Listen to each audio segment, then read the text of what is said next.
Prezados irmãos, a paz do Senhor. Estamos aqui nesta oportunidade para fazermos a lição diária de quarta-feira, referente à lição 12ª, a igreja de Laodiceia. É uma igreja considerada pelo Senhor uma igreja morna. Conforme está no texto áureo, conheço as tuas obras, que nem és frio, nem quente. Quem dera foras frio ou quente. Isso aqui é o texto áureo. Mas o nosso verso aqui da quarta-feira é o verso que está escrito em Apocalipse, no capítulo 3, e o verso 18, que diz: aconselho-te que de mim compres ouro provado no fogo, para que te enriqueças, e roupas brancas, para que te vistas e não apareça a vergonha da tua nudez, e que unja os teus olhos com colírio, para que vejas. Então, nós estamos diante de uma carta que o Senhor enviou para esta igreja de Laodiceia, uma igreja que estava inserida numa cidade rica, uma cidade abastada, e também a igreja seguia esse padrão, diferente da igreja de Esmirna, que era uma igreja pobre, materialmente falando, mas que era rica espiritualmente. Essa de Laodiceia é uma igreja rica materialmente e espiritualmente falando, uma igreja morna, uma igreja onde deixava a desejar acerca da doutrina, acerca da responsabilidade com a palavra de Deus, com os ensinamentos e com os usos e costumes da igreja, dentro daquele padrão que deveria ser um padrão de santidade, um padrão de obediência e de observância à palavra de Deus. Todavia, eles se estribavam na sua riqueza material e descuidavam, Ficava então, vamos dizer assim, em cima do muro, no mundo, compartilhando da cultura, das tradições da cidade, e também na igreja tentando realizar os seus cultos, os seus rituais, as suas administração doutrinária de ensinamentos, mas eles deixavam muito a desejar, e o Senhor, então, ele se identificou a essa igreja como o Amém, aquele que nele se converge todas as coisas. O Amém nós vemos em 2 Coríntios, no capítulo 1, o verso 20, que diz: tantas quantas são a promessa de Deus, tantas tem nele o sim, porquanto por ele é o Amém, para a glória de Deus por nós. Então ele é o Amém. Então assim diz o Amém, a testemunha fiel e verdadeira, conforme está aqui, escrito. O princípio da criação de Deus é Jesus Cristo. E ele, então, nesse verso aqui, ele vem dizer: aconselho-te. Então ele não está determinando, o Senhor é educado. Veja que mais aqui à frente ele diz: eis que estou à porta e bato. Quer dizer, Jesus estava de fora da igreja. Mas ele, como dá o livre-arbítrio para as pessoas escolher o que eles querem, nós temos a nossa liberdade de escolher. Então o Senhor ele não obriga a ninguém, mas ele está dizendo: eu estou à porta e bato. Se alguém abrir a porta, eu entrarei e cearei com ele e ele comigo. Então veja que o Senhor aqui está aconselhando aquela igreja que se estribava em dizer que era rico, que tinha ouro, que tinha vestes, que tinha uma boa visão, mas aqui o Senhor está completamente refutando essa maneira de agir, de pensar desta igreja. E ele admoesta e faz uma dura exortação para o anjo da igreja que está ali, o pastor, e diz para que eles comprem verdadeiramente o ouro provado no fogo, o ouro puro, o ouro refinado, para que se tornem ricos. Glória a Deus. Então é necessário que nós hoje, para o nosso tempo, que essa igreja retrata a igreja também desse tempo da arrebatação, juntamente com a igreja de Filadélfia, que é a igreja desses tempos nossos, a igreja de Filadélfia, a igreja do arrebatamento, essa igreja que mostra, de Laodiceia, mostra uma igreja fria, das pessoas absorvidas com o mundo, com a cultura mundana, com as tradições mundanas, e fica então aquém daquele padrão de um crente fiel, santo, pronto para o arrebatamento.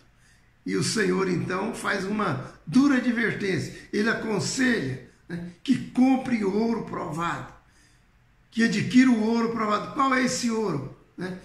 Esse ouro então é um ouro, uma riqueza espiritual, onde se encontra na palavra de Deus, onde se encontra na santidade, na abnegação, na renúncia. Então, o Senhor, quando ele diz, quando ele admoesta, então em Mateus, no capítulo 13, do verso 44 a 46, o Senhor ele fala uma parábola importante que diz: também o reino dos céus é semelhante a um tesouro escondido num campo, que um homem achou e escondeu, e pelo gozo dele vai e vende tudo quanto tem, compra aquele campo. Outro assim, o reino dos céus é semelhante ao homem negociante que busca boas pérolas, e encontrando uma pérola de grande valor, foi e vendeu tudo quanto tinha e comprou-a. Então o Senhor está alertando, né, para nós nesses tempos presentes, e alertou para aquela igreja de Laodiceia que era necessário deixar esses bens mundanos, materiais, porque ninguém pode servir a dois senhores, servir a Mamon e servir a Deus.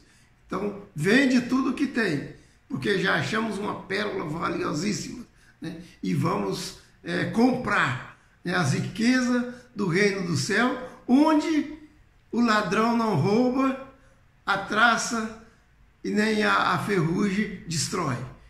Então precisamos buscar esse tesouro que é permanente, esse tesouro eterno.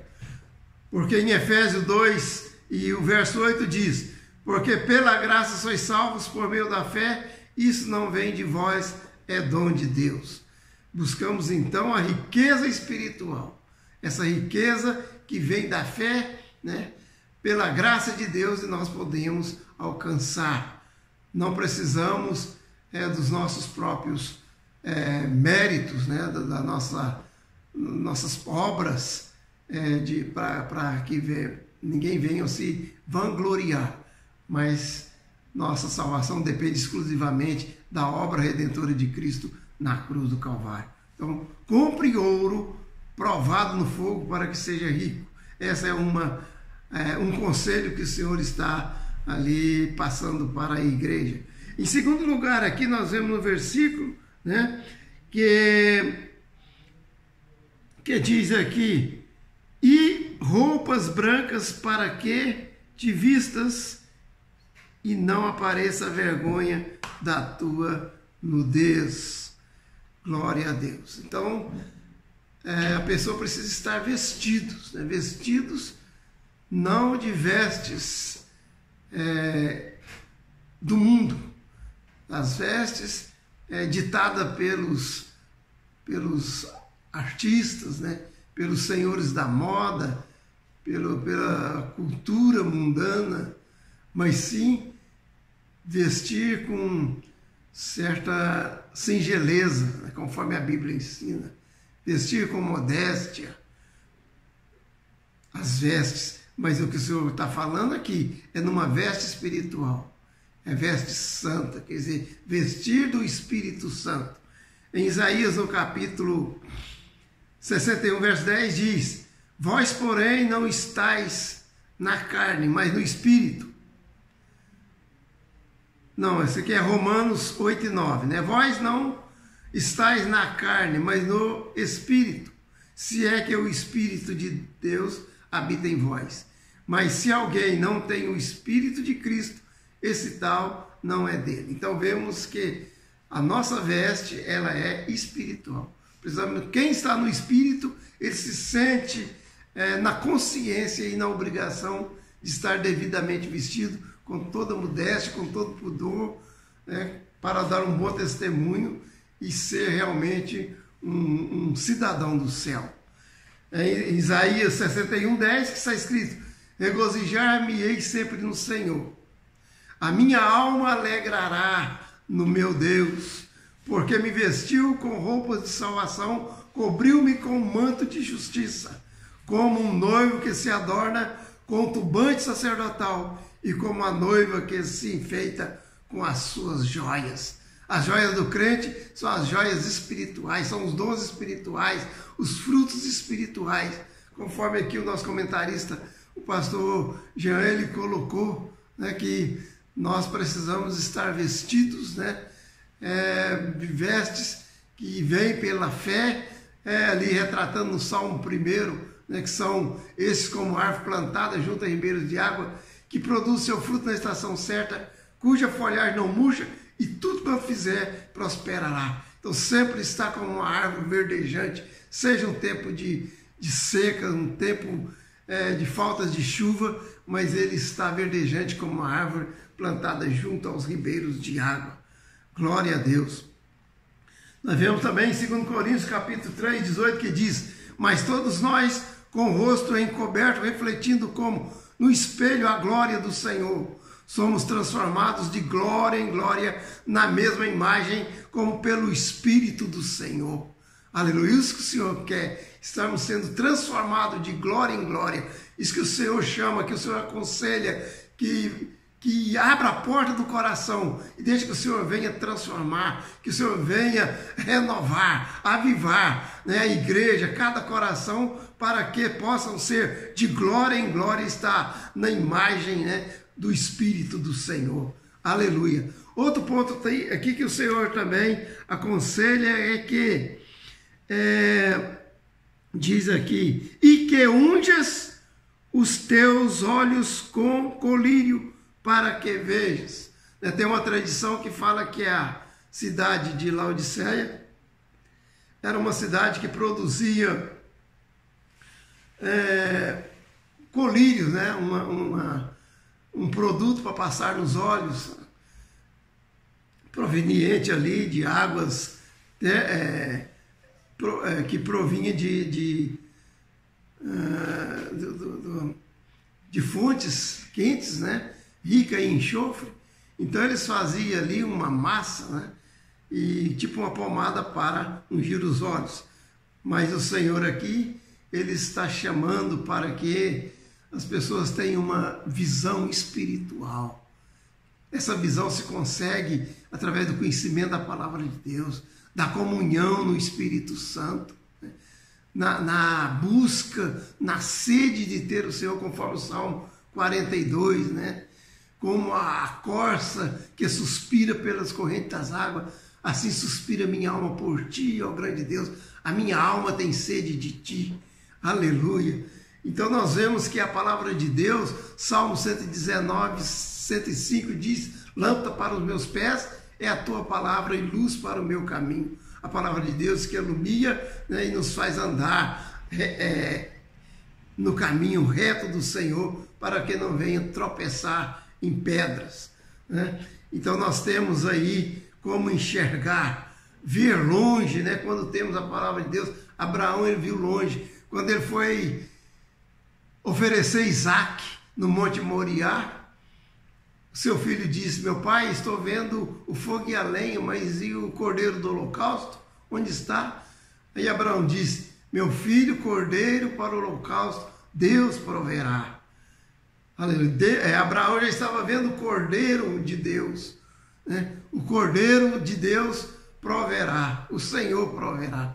Então, quando João Batista foi ali nas águas do Jordão, Jesus apareceu para ser batizado, o próprio João testificou aquilo que Abraão já estava vendo lá atrás. Então, João Batista disse: eis o Cordeiro de Deus que tira o pecado do mundo. Então, essa é uma visão de futuro, é uma visão aguçada, é essa visão que o Senhor quer que nós tenhamos, uma visão, né, de esperança, uma visão de fé, uma visão que venha nos dar a condição de enxergar as maravilhas que Deus pode fazer, porque a nossa esperança é a glória do Senhor. Aleluia. Então, compres, né, ouro purificado no fogo para ser rico, vestiduras brancas para não ser manifesto a vergonha da nudez, e colírio para ungir os olhos para que vejam. Essa é a mensagem do Senhor para a igreja de Laodiceia e também para a igreja dos nossos dias, para muitos que estão aí envolvidos com o mundo e não estão percebendo a brevidade da volta de Jesus. Que Deus abençoe a todos os irmãos, a toda a igreja, no nome de Jesus. Amém.